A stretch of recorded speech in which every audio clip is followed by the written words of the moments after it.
नमस्ते जी, कैसे हो आप सब। आशा करती हूँ कि आप सब भी बिल्कुल ठीक होंगे। प्लीज़ मेरे चैनल को लाइक और सब्सक्राइब कर लीजिए, जिससे आने वाली वीडियो आप सभी को मिलती रहे। मेरे चैनल का नाम है विलेज ब्लॉगर निकिता। आज मैं दिखाऊंगी पूरे घर की साफ सफाई, और बच्चों की फरमाइश है आज खीर और चिल्ले की, जो सिंपल तरीके से मैं बना रही हूँ। आप भी बना के देखिए कैसे बनते हैं खीर और चिल्ले। अब मैं पर्दे उतार रही हूँ। मेरा हाथ नहीं जा रहा था, तो मैं मुड्डी के ऊपर छोटी मुड्डी रखी है, उस पर खड़े होकर सारे पर्दे उतार लूँगी।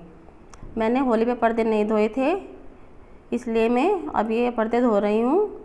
कुछ मेहमान आने वाले हैं, उनके आने से पहले साफ़ सफाई कर रही हूँ। सारे पर्दे उतार कर रख लूँगी। मैं मशीन में पर्दे नहीं धोती, इनके छल्ले ख़राब हो जाते हैं। सारे पर्दे मैं हाथ से ही धोती हूँ। सारे पर्दे उतारने हैं सभी कमरों के, और सोफे के कवर हैं वे भी उतारने हैं। और सारे पर्दे उतार के एक जगह इकट्ठे कर लूँगी। और ये सारे पर्दे फिर नीचे जो उसमें आंगन में हमारे वहाँ एक चौकी है, उस पर बैठ के मैं हाथ से धो लूँगी सारे। और ये देखिए सारे पर्दे मैं उतार रही हूँ, सोफे कवर वर सब। जब कोई मेहमान बाहर से आता है तो ऐसे अच्छा नहीं लगता जब सब कपड़े गंदे रहते हैं। और ये मम्मी भी यहीं पे बैठी हैं। मम्मी बता रही है सारी जगह इकट्ठे कर लेना, मशीन में मत डालिए। और अब आ गई हूँ मैं नीचे बैठक में। मुझे बैठक के पर्दे भी उतारने हैं। और यहाँ भी मेरा हाथ नहीं जा रहा था, बहुत ऊंचे हैं ना पर्दे, तो देख रही कैसे चढ़ूँ।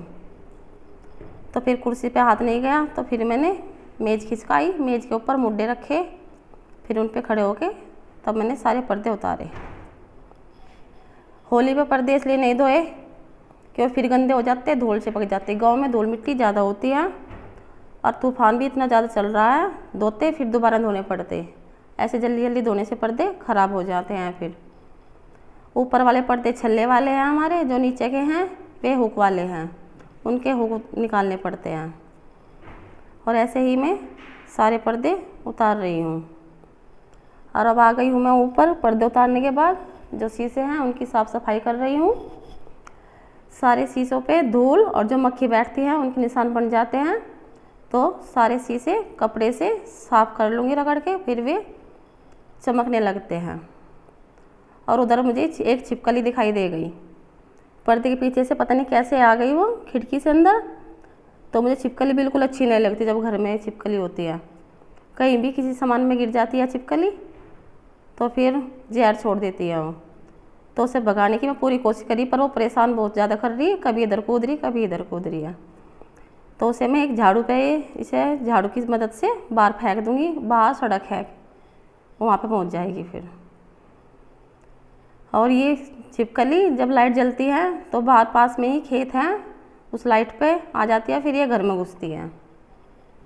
और ये बैठक है हमारी ऊपर की, इसके शीशे पे बहुत ज़्यादा धूल जमती है। सड़क है बाहर, वाहन आता है कुछ भी तो धूल उड़ के इन पे बैठती है।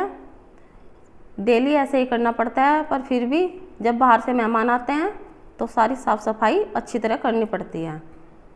ऐसे अच्छा नहीं लगता गंदा घर। फिर आदमी कहते हैं कितनी धूल हो रही है यहाँ पे, साफ़ नहीं करते। ये सामान मैंने फिर उठा के वहीं पर रख दिया है। ये फ़ोटो थे 2 फ्रेम। और अब मैं झाड़ू लगाना शुरू कर दूँगी। झाड़ू लगाने के बाद में जो सोफ़े गद्दी मैंने इतनी साफ़ सफाई करी थी वे बाहर सुखा दी थी छज्जे पे, वे भी सूख गई है मेरी। उन्हें भी मैं अच्छी तरह झाड़ के ले आई हूँ, सारी यहाँ जमा दूँगी सोफ़े पे। और ये कमरा है दूसरे वाला, इसके शीशे पे भी ऐसे ही धूल हो रही थी, इसे भी मैं ऐसे अच्छी तरह से साफ़ कर लूँगी। मक्खी मच्छर बैठते हैं, उनके निशान दूर से दिखाई देते हैं शीशे पे। और धूल भी बहुत ज़्यादा, जो किनारी होती हैं उस पर धूल बैठ जाती है, वो अच्छी नहीं लगती। और मुझे साफ़ सफाई बहुत अच्छी लगती है। जब मुझे अच्छी लगती है तो सभी को अच्छी लगती होगी साफ़ सफाई। मुझे गंदा घर बिल्कुल अच्छा नहीं लगता। और जो सोफ़ा है उससे भी मैं उलट पलट के अच्छी तरह से साफ़ कर रही हूँ। नीचे थोड़ा बहुत जो गर्दा रहता है गद्दी के, वो भी सारा साफ़ हो जाता है। और अब जो हमारी खाट है चारपाई, एक हमने कमरे के सामने डाल रखी है, बच्चे बैठ कर उस पर खाना खाते हैं और लेट भी जाते हैं दिन में। ऐसे ही उसको भी मैं अच्छी तरह से झाड़ के साफ़ कर लूँगी। और जो दुताई है उसे भी मैं झाड़ के रख दी थी, उसे भी फिर मैं इस पे बिछा दूँगी। और ये मेरे सोफ़े सेट हो गए हैं और ये जम गई है सारी गद्दी इन पे।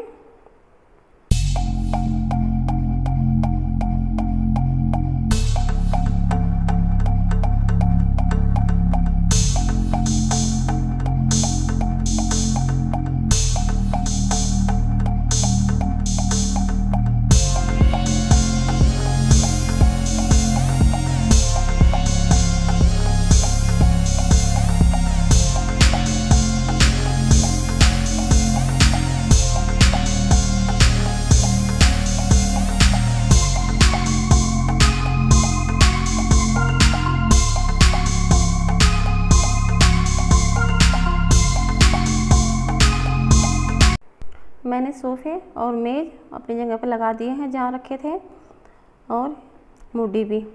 जो थोड़ा सा कूड़ा बच गया था इधर, वो सामान हटा के मैं सारा इधर निकाल रही हूँ। फिर यहाँ पे पोछा भी लगाना है और पर्दे हैं जो वे भी धुलने हैं। और अब आ गई हूँ मैं नीचे, पर्दे धो रही हूँ चौकी पे। और ये एक चारपाई है, उस पर मैं डाल दूँगी अपनी सेब का कवर, जिससे खाट के निशान ना पड़े। खाट मैंने धो ली थी और सारे कवर धो के फिर मैं इस पे डाल दूँगी।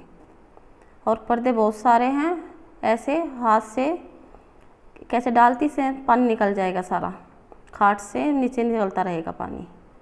और 2-3 जगह मैंने पानी भर रखा है, ड्राम में भी, और एक लाल टब है उसमें भी 2-3 जगह पानी निकाल के साफ़ कर लूँगी। उधर पल है एक बहुत बड़ा, तो उसे भी धोना है। इस ड्राम में मैंने थोड़ा सर्फ डाल लिया था, ये सर्फ में अच्छी तरह से साफ़ हो जाएगा। पन्नी के कट्टे आते हैं जो, उनका है ये। और अच्छी तरह से पैर से रगड़ के इसको भी मैं धो लूँगी। फिर चाहिए ये पल तो काम में लिया जाता है, ऐसे धूल मिट्टी का पल है जो, तो काम में नहीं लेते। ये है मेरे सारे पर्दे जो मैंने धो के सुखा दिए हैं यहाँ आंगन में। और आ गई हूँ मैं अब जा ऊपर छत पे स्टोर रूम में। यहाँ पे भी सारा सामान इधर से उधर रखा हुआ है, ये भी सारा मुझे सेट करना है। और ये देखिए मेरा स्टोर भी कितना अच्छा लग रहा है। और बच्चों की फरमाइश थी आज खीर और चिल्ले बनाने की। इधर मैंने दूध में चावल छोड़ दिए हैं और ये इंडक्शन पे जल्दी बन जाएगी। और ये है गुड़ चिल्ले का, जो मैंने गर्म पानी में भिगो के रख दिया था। और बीच में इसी का बोल रही है कितनी जल्दी बन जाएंगे मम्मी। और बीच बीच में मैं खीर भी घुमा रही हूँ। ये चावल मैंने भिगो के पहले रख दिए थे, भिगो कर चावल रखने से बहुत जल्दी खीर बनती है। और मैंने अच्छी तरह हाथ से मसल के इसमें डालती हूँ दूध में। और इसमें डाल रही हूँ मैं थोड़ी सी चीनी, और ये अच्छी तरह मिल जाएगी। आप अपने टेस्ट के हिसाब से चीनी डाल सकते हैं। हम गाँव में हम मीठा ज़्यादा खाते हैं, फीकी खीर बिल्कुल अच्छी नहीं लगती। और खीर में बच्चे कुछ नहीं डलवाते। और इस भिगोने में मैंने छलनी से थोड़ा सा गुड़ छान लिया है और 3-4 चम्मच आटे डालकर इसे अच्छी तरह से घुमा लूँगी, जिससे इसमें कोई गांठ ना पड़ जाए। जब गांठ पड़ती है वो फिर वो चिल्ले में आती है, इससे चिल्ले अच्छे नहीं बनते। और अच्छी तरह से घुमाकर फेंट लूँगी, इससे इसमें कोई भी लफ्ज़ नहीं बनेगा। और ये देखिए कितना अच्छा गोल हो गया है मेरा। और इसे फिर भी मैं बार बार घुमा के देख रही हूँ, कोई लफ्ज़ तो नहीं रह गया इसमें। और देखिए इस तरह का होना चाहिए चिल्ले का आटा। देखिए मैं चिल्ले में और कुछ नहीं डालती, बहुत आदमी सौंफ भी डालते हैं और गोला भी कद्दूकस करके मैं खाली बनाती हूँ। और इधर गैस पे मैंने रख दिया है नॉन स्टिक का तवा, इस पे लगा रही हूँ थोड़ा देसी घी। और इस पर चमचे से डाल दूँगी मैं थोड़ा सा जो मैंने चिल्ले का गोल बनाया है। जैसे हम डोसा बनाते हैं ऐसे ही गोल गोल ऐसे फैला लूँगी मैं इसको हल्के हाथ से। ये चिपकता रहता है क्योंकि मीठा है इसमें, तो चमचे पे बार बार ऊपर उठता रहता है। तो हल्के हाथ से फैला रही हूँ। चिल्ले बहुत ही अच्छे लगते हैं और बच्चे तो इतने खुश होकर खाते हैं, बहुत ही अच्छे। जब ये एक साइड से अच्छी तरह सीख ना जाए तो दूसरी साइड से तभी पलटती है। अगर कच्चा रह जाता है फिर वो अच्छा नहीं सीखता। और आप भी मेरी तरह ही चिल्ले बना कर देखिए कि आपको कैसे लगते हैं। मैं सिंपल तरीके से ही चिल्ले बनाती हूँ और ऐसे घी लगाकर कोंचे से दबा दबा कर अच्छी तरह सेक लूँगी। और ऐसे ही मैं दूसरे वाला जो चिल्ला है उसको भी ऐसे ही सेक लूँगी। आप भी बताइए मेरे चिल्ले और खीर आपको कैसी लगी।